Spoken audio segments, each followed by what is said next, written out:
And I quite often say that whatever you want to achieve, I mean, Bitcoin's just brought this notion of time back to that family unit and back to who you are. And like really all it boils down to is you only have to wait 1 or 2 cycles. If you're here in Bitcoin now and you have a goal of what you want to achieve, it's not a get rich quick scheme, but you're going to get there rather than be that debt slave for the next 40 years, right? You've actually got a pathway to optionality. If you want to go a bit harder and stack a bit harder now, and you could sit back and it's like, well, I might not be able to retire this cycle, but I'll probably be able to retire next cycle. Or worst case scenario, the cycle after that. Within 8 years, like this is giving all families that I know massive, massive options. And it's so humbling to like just chat to people you've met along the way, other Bitcoiners along the way. You've all been on this journey.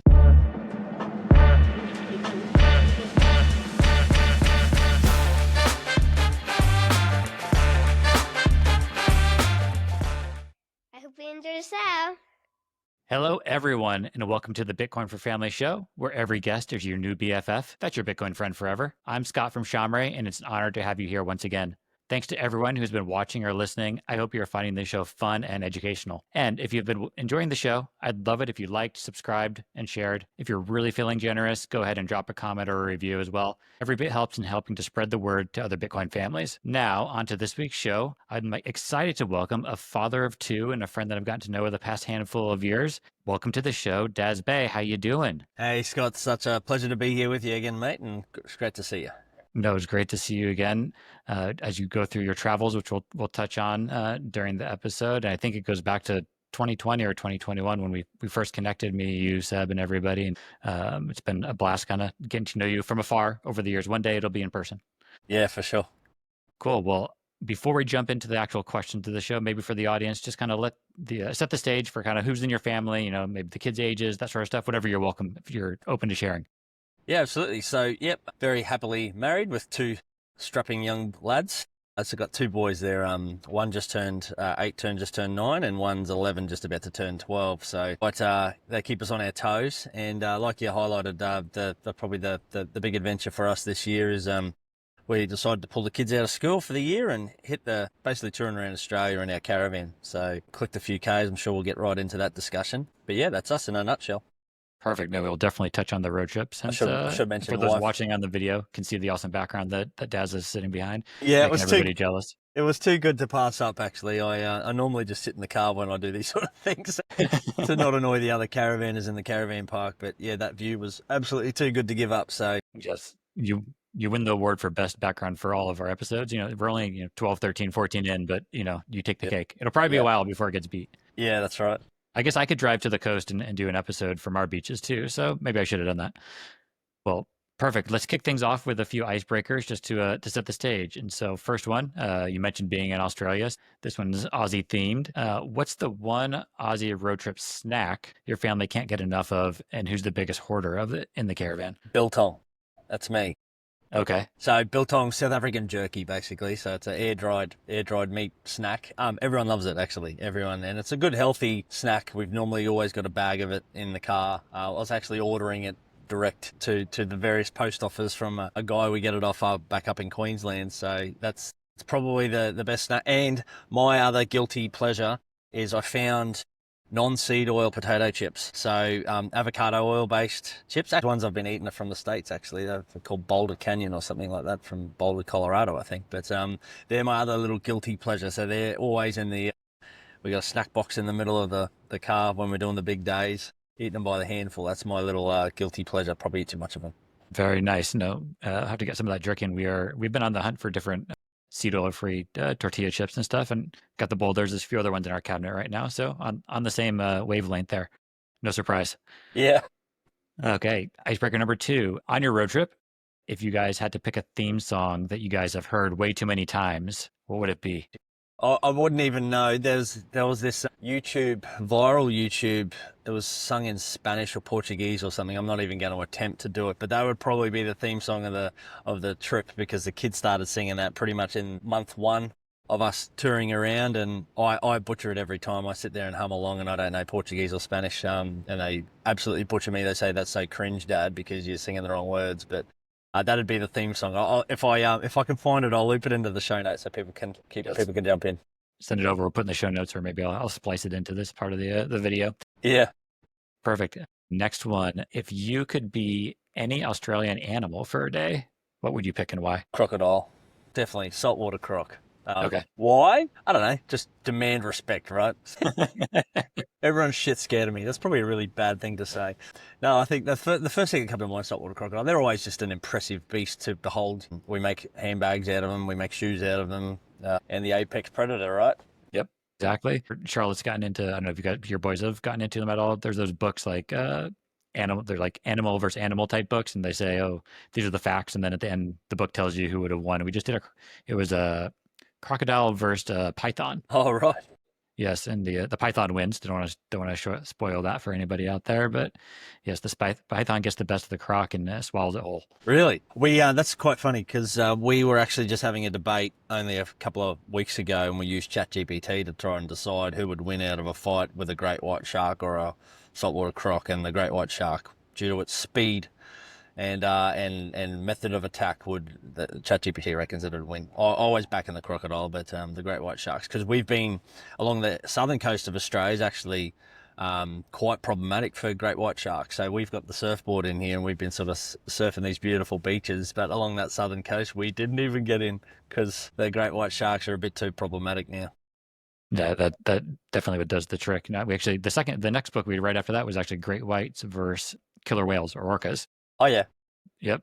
The orca takes out the great white in that one. So actually, speaking of whales, there's humpbacks are migrating at the moment. So if you're lucky, you might even see one splashing out behind me here. Well, if we see a humpback kind of breaching in the background or anything, we just call it a podcast, shut it down, and say we've hit the tip of the iceberg. We're out. I'll retire after a handful of episodes in. Yeah, exactly. Okay, next question. While you've been on the road trip, who's put the most driving hours in, you or your wife? Definitely me. She'll get up me, actually. I don't know if I should publicly share this, but she brakes way too late, so I don't let her drive with the caravan on. Therefore, scares the absolute crap out of me. So, pardon the choice words on a family podcast, but no, definitely me. We've done about 30,000 Ks so far, kilometres. So I don't know what that is in imperial speak. I wouldn't pretend to do the math either, but it's a lot. Yeah, so I've definitely racked up most of the kilometres. That's Got it. Selfish why. And last question, just a fun one to throw in. If our pal Seb had asked to join the road trip, would you have let him join or told him to stay back in Canada? Nah, he would have definitely been. Actually, Carissa probably would have kicked me out and let Seb go before, if that was an option. She loves Seb. Very nice. Okay, Seb, if you're listening, you could have gone, or maybe I guess hop on a plane. They're not done yet. We would have definitely found space for him. Very nice. Okay, well, those are some fun ones. Let's kind of dive into the deeper landscape of the family. One thing that I've kind of enjoyed starting out a bunch of the episodes with is kind of hearing the love story between the significant others. So where did you and your wife meet? Kind of what was that tale like? Cool. Yeah, these are the things. These are fun. So Carissa, my wife, and I, we met at work, actually. So we used to both work in Telstra Mobile Centre. So Telstra was the big pre-government owned, they were privatised, but government owned communications network in Australia. And we both worked in call centres in our early 20s. And I was a manager and she worked in another team. I wasn't her manager, so no controversy there. But her walked past and just knew immediately. It was like the Wayne's World moment, if you can recall that movie. It was like, she will be mine. Oh, yes, she will be mine. Cringe as that is, as my boys would say. But basically just beeline for her and made a conversation and then basically hassled her until she agreed to go out with me. And that was, I'm going to bloody... get in trouble again, but 21 odd years ago now. So we met, worked at Telstra, then we went overseas. So we upped everything, sold everything, and went and lived in Prague in the Czech Republic for what was going to be a year, but ended up staying about 8 months. And then we come back and then just did the normal slave away at a wage, save your little butt off, try and, put together a deposit to buy a house, do all the typical things. And once the house was sort of secured, then started the family, bring the boys into the fold. Started with a dog, you got to test the waters with a puppy and make sure you don't kill it first before you bring humans into the world. And lo and behold, and I guess that's probably the impetus, the start of bringing children into the world was probably the very beginning of my sort of Bitcoin story arc, really, about discovering Bitcoin. It was time to grow up, partied pretty hard in my 20s, drank way too much alcohol, spent every cent we had, pay to pay, and then the thought of bringing children into the world was really gee, okay, this is getting serious. Maybe need to grow up a bit and have a look at, take finances and all these sort of things a little bit more seriously, right? That's awesome. What brought you guys to Prague during that short period of time? It was a funny story, actually. We just wanted to go overseas and experience that, and we were intending to go to Japan.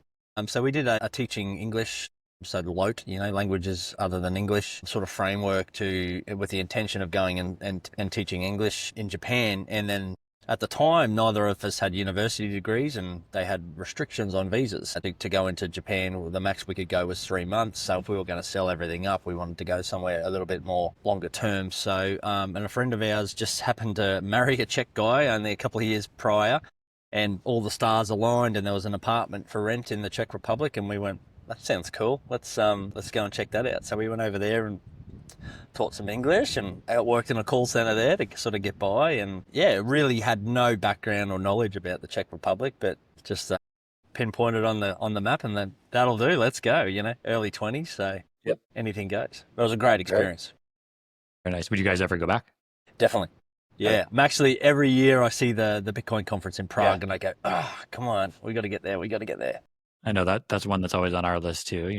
Knowing Martin a little bit when he's been over in the States, and one day we'll make it over to Prague. Looks like an awesome city in general, but it is that conference looks like one that is very well done. And now I guess we can fast forward. A handful of years. You got the kids. Go through the normal life, what you will. Start going down the Bitcoin side of things. We can hold off on that. But then you start doing this road trip. Do you guys think you could have ever imagined doing a road trip like this back then? Definitely not. No.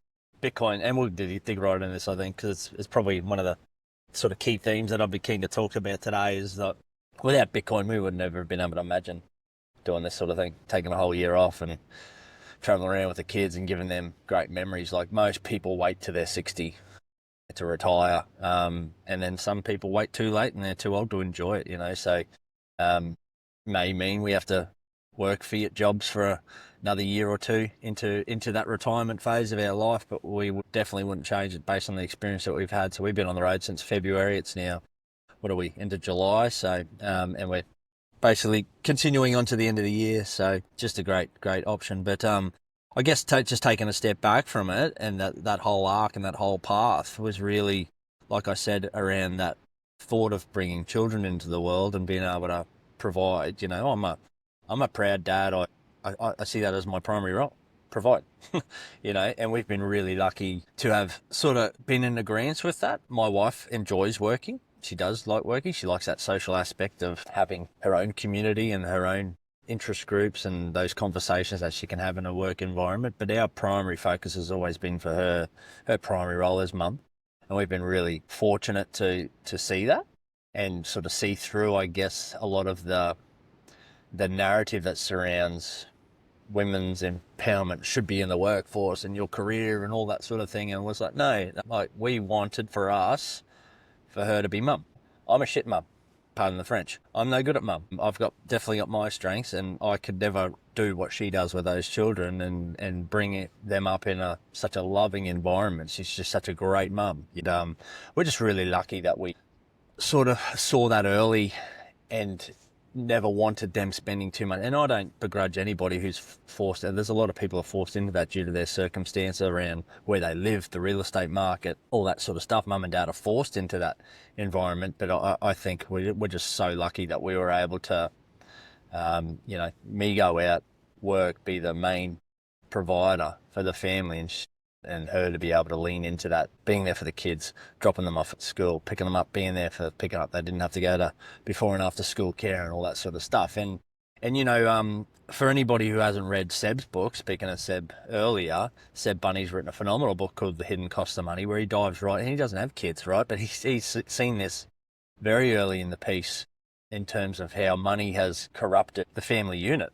Speaks a lot about kids spending too much time with their peers and not with the parents, so that parental bond as children start to get older is starting to be eroded, and it's all downstream of money. It's all downstream of people feeling the need to have to sit there and hustle, go to work. Both mum and dad have to be at 10-hour jobs per day just to put sort of food on the table and a roof. And that's diabolical in my humble opinion. Like the family unit is such a beautiful thing.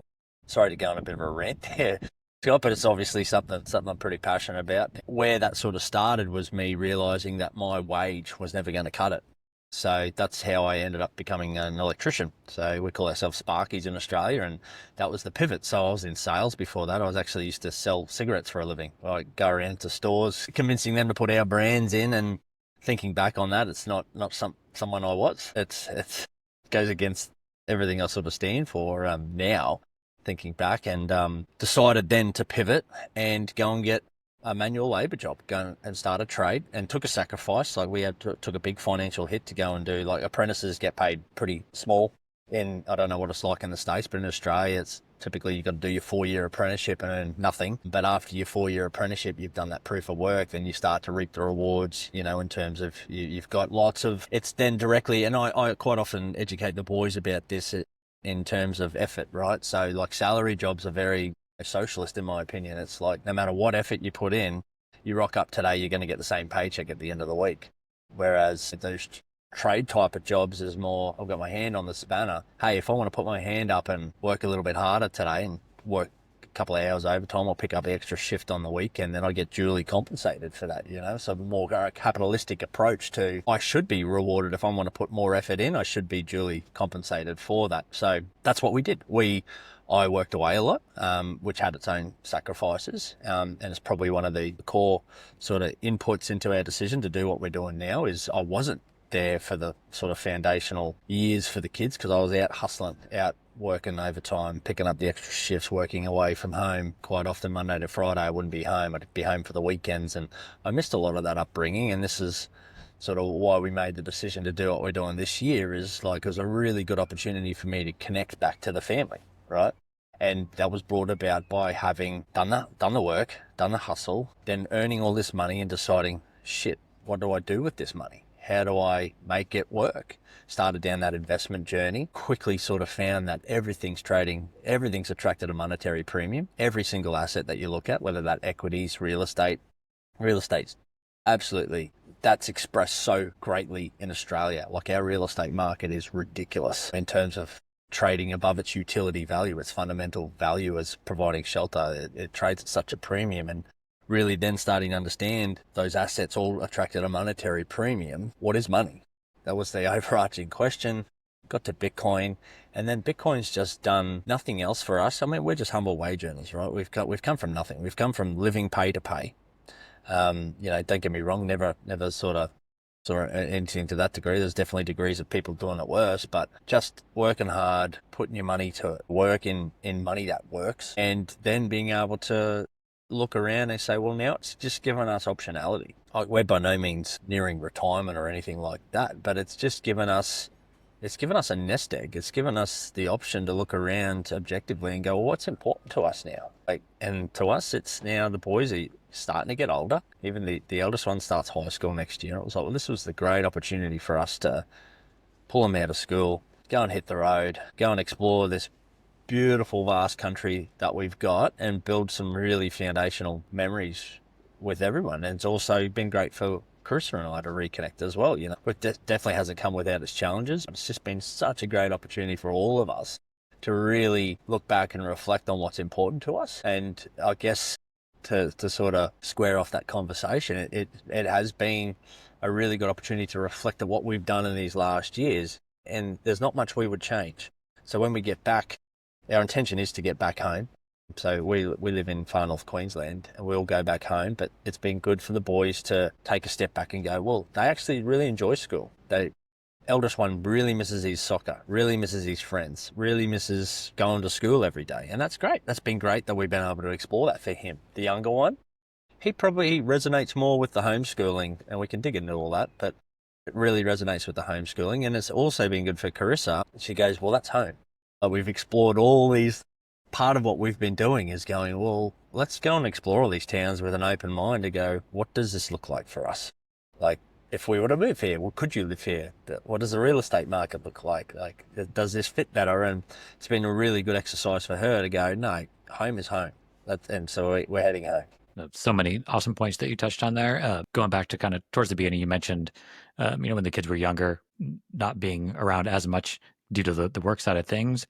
Because of that, is it more internally you maybe that brought up the fact that you wanted to go do a trip like this, or was it you guys together at the same time? Did it just sync up, or how did that come about? Yeah, I think it was definitely probably me pushing it, and probably more just to like looking at. One of the biggest inspirations was Daniel Prince's book, Choose Life. Read that book, and it's for anyone who doesn't want to do this, don't read that book, because it's one of those, what would you call it, like a book equivalent of an earworm, just gets in there and plants its seed and just manifests, right? So it was definitely probably me driving it purely from speaking with other Bitcoiners and having more of a freedom focus and really looking at the education system and all this sort of thing to go, all right, well, that makes a whole lot of sense to be more involved with your kids' education and all of that. But yeah, it was definitely me that sort of pushed it, but by the same token, welcomed by everybody. It was like, yeah, once that sort of, again, the seed was planted and it just sort of, and it was a long time planning. We probably discussed it first, maybe even 3 years before we took off. So it wasn't something that sort of just come overnight. But yeah, once we decided to do it, the biggest thing, I guess that the one piece of advice is just set a date and work towards it. It can shift. Like we shifted it a little bit, but we had probably within a 6-month window, we said, this is when we're going. And then as you sort of get closer, it did shift a little bit, but you've just got to start planning and make it happen. Yeah, once you have that date, then, lock it in. Whatever gets done before then gets done. And as long as you have enough to go, then figure it out as you go. Yeah, exactly. And, Nosters are really good. There's no delete on Noster, right? So you put it in Noster and then it's in stone. Yep, exactly. But you could say somebody stole your keys, but I guess we could figure that out. Has there been a favorite spot so far as you guys have been going around? Definitely not. There's been a lot of different themes that we've enjoyed, but definitely Esperance in Western Australia was one of the definite highlights of the trip. It was a jaw-dropping moment of just pure, most beautiful beach scenery you could ever imagine, like sheer cliffs, rolling, bright blue sea. It was literally jaw-dropping. We were just standing around going, what are we looking at here? This is magnificent. So that's probably, in terms of beach, the tick and the highlight for us. And then we're from far north Queensland. We live in a hot, tropical, humid climate. So the other real highlight for us was we went to a ski field called Falls Creek, and we stayed in a little place at the base of the hill, base of the mountain, called Mount Beauty. And the day we went up, decided to go up into the snow. It was complete snowfall overnight, so all the trees, and we had to put the chains on the car to drive up there. And it was just a fantastic experience with the snow falling down on us, because I've experienced snow maybe 3 times in my life. So the kids were just loving it, like just the fresh powder, and they were in there making their snow angels, and it was unreal. Some snowball fights, getting some yeah. Dad was ruthless, mate. I show no mercy if they go you shouldn't. You're only going to get those opportunities a few times, so take advantage of those snowballs. Yeah. Any least favorite spots? Least favorite? Or spots that you expected to be, you were excited to go into and didn't maybe live up to expectations? The cities, probably, more than anything. I was really looking forward to going to Perth, and I'm not saying anything bad about Perth. But I think I'd built up an expectation in my mind, and when we arrived there, it didn't live up to that expectation in my mind. It's still a lovely city. But yeah, Sydney, Melbourne, Perth, those big capital cities in Australia, I could leave them. Not my makes thing. Sense.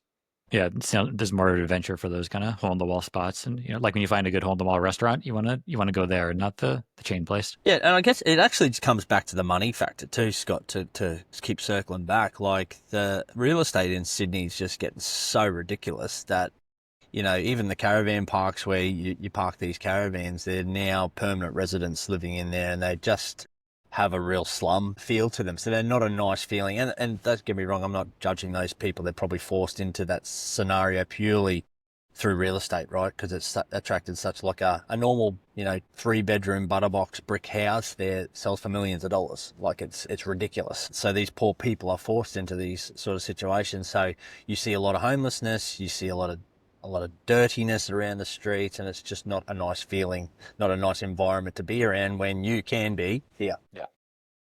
So, Nope. yeah. No, that makes sense. When you guys were planning everything out, was there any external pushback from, grandparents, other family members, or was everybody supportive? No, it's been a trend now since the COVID lockdowns, 2020 for Australia. A lot of Australians do this.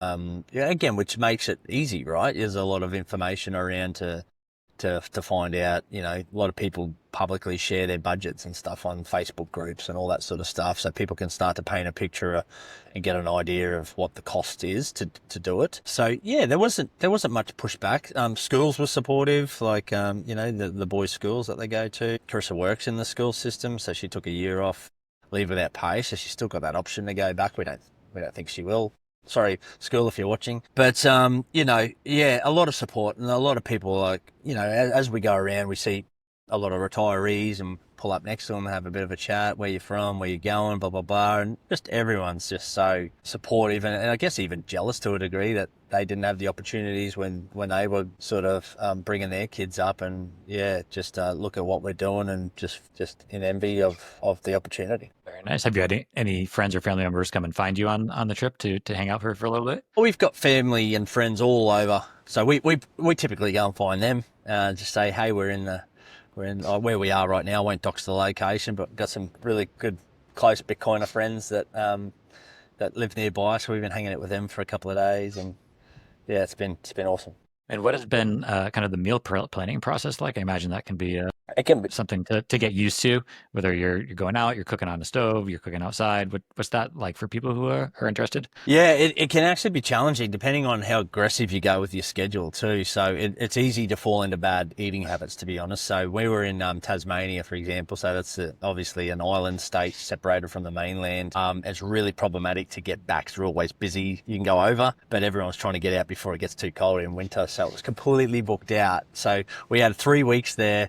But we tried to jam in as much as we can, and bakeries just make it very, very easy, right? And it's not good food. After that 3 weeks, we all just felt like crap, because we're on the road, we want to get going, So it can be challenging, particularly your pack-up days where you're moving to a next destination. So any advice that I could give is really the sweet spot we found is everywhere you stay at least 3 days, because that makes the effort of setting up, packing up, all that worthwhile, and you've got a few days to explore, and no more than 300 Ks. Like, I actually find the sweet spot's about an hour and a half worth of driving in between spots, and that means you won't see as much, and just get comfy with that. Like, you're not going to see everything. It's a huge country. Like, anywhere you do it, you're going to miss stuff, right? You can't see everything, you can't do everything, but I think just make your time to still look after yourself, because it's really easy to fall into those habits, right? Probably the one saving grace, we had an air fryer, and I know there's a lot of people with very varying opinions on those sort of things, particularly with the enamels they use in them and all that sort of stuff. So definitely try and find a stainless steel or ceramic type of options with them. But our air fryer died and our slow cooker died, and they're two things we use quite regularly to help prepare food. So we bought one of these. Living in the caravan, it's been amazing. It's called a Foodie 11-in-1. Seb's been on to me actually to get one of these things for years, and it's got a pressure cooker in it. And it's so easy to, you can whip up a risotto in about 20 minutes, for example, and kids love risotto and rice-based dishes. And so it's got, your air fry, your pressure cook, your slow cook. So it's so much better that we got that, because you can make healthy meals, right? You go throw everything in the pot, put on slow cook, go out and do your daily adventure, and come back and you got a nice roast meal, roast and veg. So that's been probably the one little tip, is to get one of those. Yeah, very nice. Any specific family favorite recipes that you guys have come across? This is probably, we've all got varying tastes, actually. So kids love steak, which is good. So that's our main sort of go-to is, and cooking nice cuts of it too. I still am more of a meat-based type of eater, and I always found that if you're going to eat steak regularly, you have to have a nice cut. If you're eating the old dirty rump every day, it starts to get a little bit much. If you're going to eat it consistently, bit of rib fillet, treat ourselves, get that nice rendered fat in there. It's delicious. But yeah, the kids smash it. So that's probably the go-to. Very nice. I'll be over it the next time. Next time you cook that. Sounds delicious there. So you mentioned you guys kind of transitioned for the year, going from the more traditional public school side of things into homeschooling. How are you guys balancing out the days? I'm sure it's all different all the time. What's that look like for you guys? Yeah, but we're pretty lax with it. We're lucky in the sense that both boys are pretty good with their academics side of life. So we don't have to spend so much time one on one with them. They very much can do well. So we subscribe to a set curriculum. So there's a company in Australia called Euka, which was a set curriculum, and they specialise in travel schooling. So we were of the opinion, I mean, there's many ways to approach homeschooling, unschooling, and they've all got their benefits. For my mind, as an engineer trained in the sciences, I thought it was pretty important for us to maintain some sort of curriculum for them so that they didn't fall behind. Particularly, and I don't regret that now, particularly that I know my eldest boy's really looking forward to getting into high school. Will be more of that formal approach, and he'll go back into that system. So we found it really important that they maintain at least their maths and their English. So math is such a foundational thing. If you don't understand decimals, you won't understand fractions, you won't understand percentages. It's all foundational. So we like the idea of having provided curriculum. I didn't want to go out searching for particular exercises. Sure, he was ticking off what he needed to do for his year level so that he integrates back into that system well. So, and it was actually really approachable. I think it was $500 for the year for both kids, Aussie, which is not much. And all the resources are provided, and you can pretty much, you're not answering to anybody. It's all self-directed. They go in, they log in, there's week 1, lesson 1, here's the stuff they need to be working on. And sometimes we skip history if we're going to, we went to the Port Arthur where, some of the early convicts went. There's like old ruins and stuff. That's history. Bang, ticked off. That's geography ticked off as we're kicking along. We go to the science centres, we go to museums, we do all this sort of stuff. So we're very fluid with what we're doing, and they're learning all the time. So I'm not worried about that in the slightest. What I do worry about is just their reading, comprehension, writing, and some of those foundational stuff, like I mentioned with the math. No, that makes complete sense. In Australia, do you have to turn worksheets back into the school or something like that? Or what's that like? Every state's different, but for Queensland, where we're based, we have to register them for homeschooling, and then we have to provide a report at the end of the year. The curriculum that we use can help with that. So with your submission and all that, you pay a little bit extra, and they can help with all their paperwork. My wife's in the school system, so she sort of knows what to do. At the end of each term on the curriculum, they've got a bit of a recap quiz that they can do, and they get a certificate at the end. So, that's been good too, because that's a reward for them at the end, and it's a good gauge to say, well, did you get all that?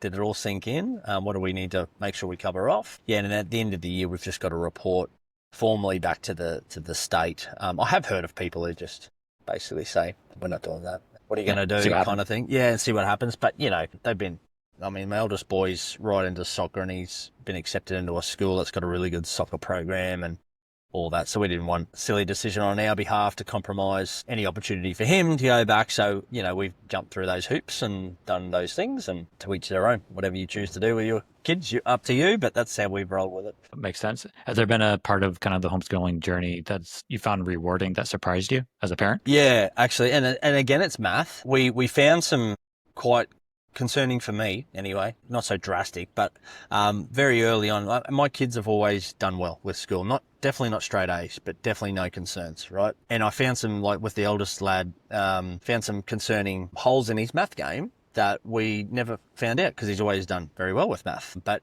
it's just some of those, I've already sort of alluded to it, the relationship between fractions, decimals, percentages, that wasn't clear to him. So we've been able to sit down and spend a bit of time with him. And likewise with that as well, been an opportunity to, I guess, be more involved with the curriculum. Even if we're not sitting down with them directly with every lesson, it's very much self-directed, but you hear in the background the types of things that they're saying, and it's been good just to pull aside and encourage a little bit of independent thought with what they're learning. There's a program here, it's like a government-sponsored kids news program. It's called Behind the News, and you hear a lot of rhetoric around, obviously, Donald Trump, even from Australian perspective, is in the limelight a lot. And it's just it's been a good opportunity for both boys just to sit back and go, don't always believe what you hear here. Make your own decisions based on what you can. And I'm by no means a Trump supporter in any stretch, but also there's definitely a lean to those conversations that paint a picture of him being a certain way. And it's just been a good opportunity to sort of intervene with that and say, well, just make your own decision. Go and find your own sources of information. Don't rely on this, what you're saying, and the way that they're framing it as necessarily true. Very much, just the Bitcoin ethos, don't trust, verify, right? And being able to instill that thought process. And, it's sparked really interesting conversations on these. Sometimes we've done the big 6-hour drives and you've got not much more to do than talk to each other. So it sparked a lot of interesting conversation and debate, just even within the car. And, even my wife's got different opinions than me, and it's good just to talk it out and hash it out as a family. And that's probably been some of the most rewarding things of the journey that we're going on, has been a bit more actively involved with it. No, for sure. And things that wouldn't have been taught in the same way if they're between the walls in the school. So awesome to see that. Have you seen them get curious about certain things that you didn't expect that you've turned into teaching moments? Like you said, when you're going to these museums, that's teaching history, but things that you've seen them get interested in that you kind of circled back around and said, okay, didn't expect that, but it turned into it. Being an electrical engineer, I obviously have a passion for electricity and generation. When Dad teaches you it, it's not fun or interesting, right? But if you go to a science centre and they've got these cool experiments where you've got a handle and you're generating your own electricity, all of a sudden that becomes cool and fun. And it's been good to sort of sit back, let them explore that, and then, now it's my turn. I can tell you a little bit more, and then, very much it's like, Dad, we're cool, man. We've got this. But it's great to see both my kids would have been really lucky. Most kids are like this in general. Sorry, the old fella's just had a little bit of a rolled his ankle. He's good. It's a bit of a walkway behind me here. Thought Daz might have to go and rescue, but no, he's good. Sorry about that. You don't even have to get that out. That'll be amusing. Yeah, no, he's good. No amputation. Oh, sorry. I've lost my train of thought now. What were we talking about, Scott? Sorry. They were learning about getting interested in electricity from somewhere else, and then you were able to circle back around and dive into it more. Yeah, so my thought process there was both my kids are always demonstrated an ability to learn, and I think that's probably the core thing. Is if you learn how to learn, everything's approachable for you. It doesn't really matter if you miss that science thing right now. And in these parts of the early years, we went to Japan last year, and my young fella goes, "Well, we need to learn Japanese," So he jumps on Duolingo, and he'd learned a whole heap of these words like water and rice and general greetings, and he was a great help when we were in Japan, and we got out the Google Translator app, and he's helping me navigate through, and that's just that's a powerful learning experience in and of itself. So, if you spark a passion for learning in general, they'll go and they'll pursue what interests them.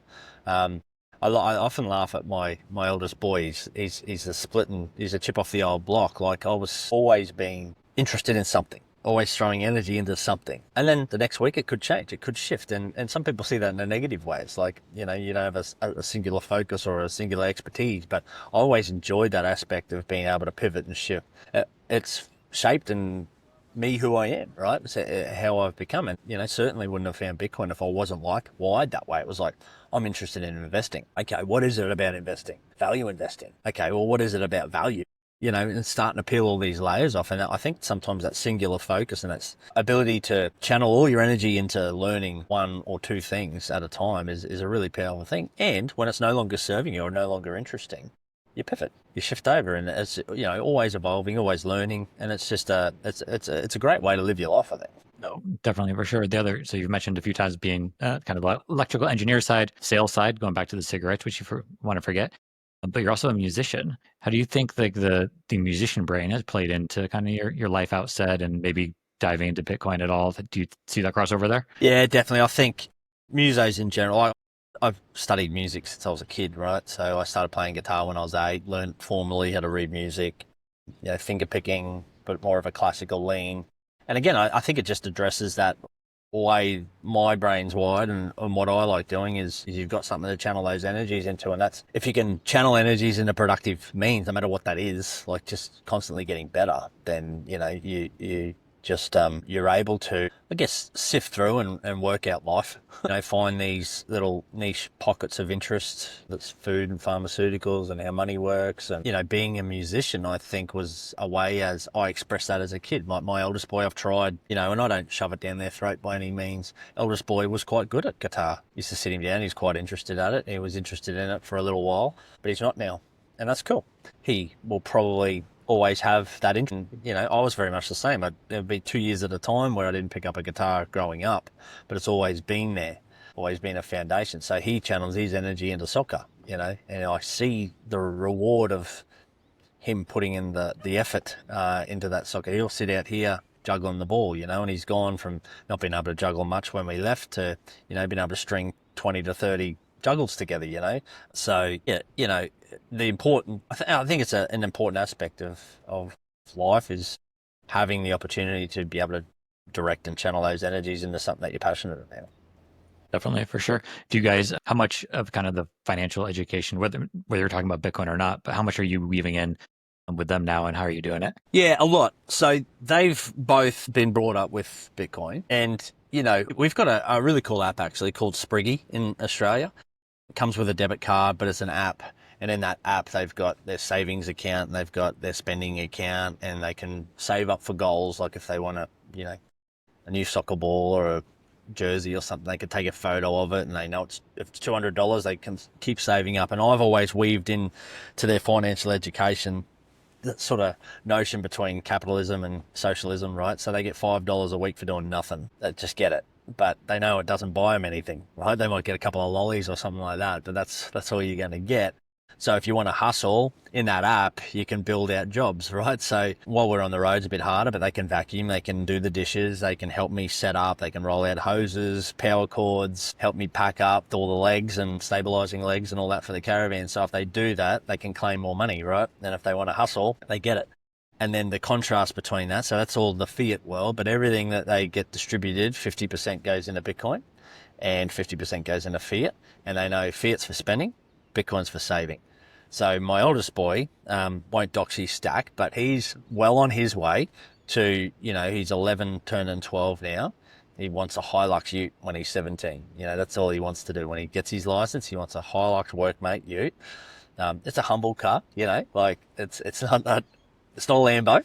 And he knows that his Bitcoin stack will more than likely pay for that car by the time he gets there, So he's still got a Moon wallet, actually. I've been meaning to transfer him over, but he's still got his Moon wallet. He knows how to spin up an invoice, Oi, Dad, pay, So I get my wallet Satoshi out and I scan his QR code and off he goes. So they've got their Bitcoin stack. And then I've got a decent stack for them aside that they know about as well, and they see it continually growing and they see it go back down. So, teach them about volatility and this is a long-term savings thing. We're not dipping into this. We're not trading it. We're not, and they think they're balling, they think they're bosses because they see their, quite significant little stack now starting to grow. And it's great to see. It's such a great learning experience. They're getting it early, right? If they want the Nintendo Switch game or they want digital Robux, they play that Roblox game. They're always into Robux and they know, hey, that's a bit of a scam, isn't it?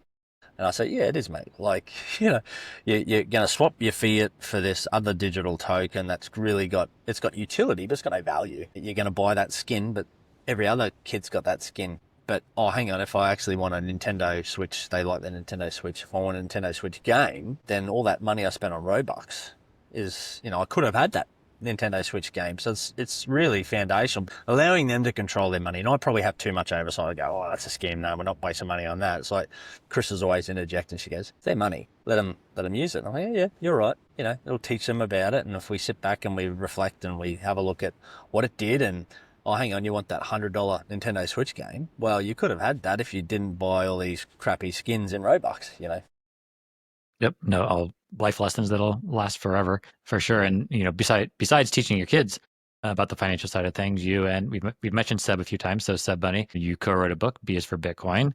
You've also co-founded Looking Glass with Seb and a few others. So maybe tell the audience a little bit about both of those ventures for those that don't know. Yeah, well, it all started with me going down that sort of investment side of things. And I enjoy reading books and I've got the ability to read a lot of books and realizing that not a lot of people do have that time or capacity or even interest in reading a lot of books. So I was distilling down a lot of what I found interesting about finance in general and writing some articles. And then a Bitcoiner who we all love and dearly miss, Greg Foss, sort of put us together and we decided that we'd build a course to try and distribute this knowledge out, what we'd sort of discovered in and around traditional finance and how money works, the evolution of money, what the downstream effects are. And we really our core market was always the wage earner, always the people slugging it out for wages, to try and reach them and say, hey, you're really struggling because your money doesn't work.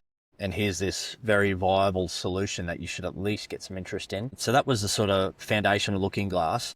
And then so we wrote this course, and it was sort of just focused on the thesis of why you might want a Bitcoin. But then Seb and I both sort of realized that if you're going to get some significant exposure to this asset, you need some conviction. You need to understand what's under the hood. You need to understand how it works. So that was the sort of start to build a second course, which ended up being Beers for Bitcoin, the book. Sort of finished that and reflected on it when that's a really nice standalone book for people to, and we've been really humbled by its approach. It's definitely not, a international New York Times bestseller by any stretch, but it's quite often we hear it's the go-to book that people hand out because it's a nice, approachable 160 pages, and reading that, the intent was you'd walk away from that having a really good understanding of how it works and what it is. Because if you're going to stomach, like, Bitcoin can be a volatile beast, and if you're going to stomach that volatility, it's a hell of a lot easier if you know how it works.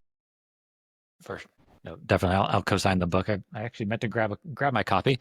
Just to hold it up here, but I got one here. And have there been any surprises, whether it's through the book or through Looking Glass, of I guess maybe the types of people that you've heard feedback from that you kind of help set them down the path to wanting to learn more and helping that journey? Yeah, actually been very surprising, but quite a few times now. And then a close friend of ours, Farmer Jen here in Australia, just a lovely Bitcoiner, quite often. Well, she said to me early on the piece, it was actually, we always thought Beers for Bitcoin would be like the number 2 or 3, 4th, 5th book maybe you'd read on Bitcoin, around, what is this thing, and this is how it works. But she actually uses it for her number 1, and it seems to resonate a lot with women, more so as their first book, which was really surprising to us. And I guess it just comes down to, that whole men are from Mars, women are from Venus. Like, men might be more attracted to number go up and like, I'll figure how it works later on, like, just give me the money kind of thing. And women are a bit more calculated and a bit more, what is this thing first before, how does it work before I'm interested to dip my toe in? So that was some really surprising information that we got from her, that it seems to resonate with women first, as their sort of first book. Yeah, well, we need definitely as many women in the spaces as possible.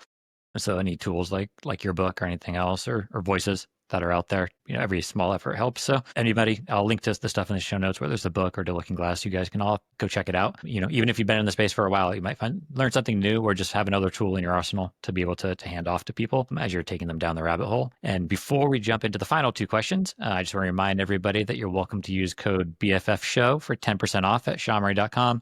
Go ahead and grab our books, our games, anything in between. Happy to send those off your way, no matter where you're located. Okay, so let's wrap things up for the final 2 questions of every show. That first one being, a common saying in the Bitcoin space is Bitcoin is time. Another belief is that time is the scarcest asset the world has ever created. So playing off of all that, what is the biggest gift of time that learning about Bitcoin has provided your family?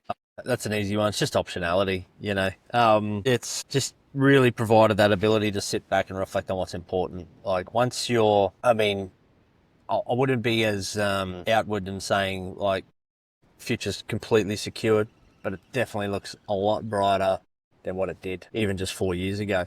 And I quite often say that whatever you want to achieve, Bitcoin's just brought this notion of time back to that family unit and back to who you are. And like, really all it boils down to is you only have to wait 1 or 2 cycles. If you're here in Bitcoin now and you have a goal of what you want to achieve, it's not a get rich quick scheme, but you're going to get there rather than be that debt slave for the next 40 years, right? You've actually got a pathway to optionality. If you want to go a bit harder and stack a bit harder now, and you could sit back and it's like, well, I might not be able to retire this cycle, but I'll probably be able to retire next cycle.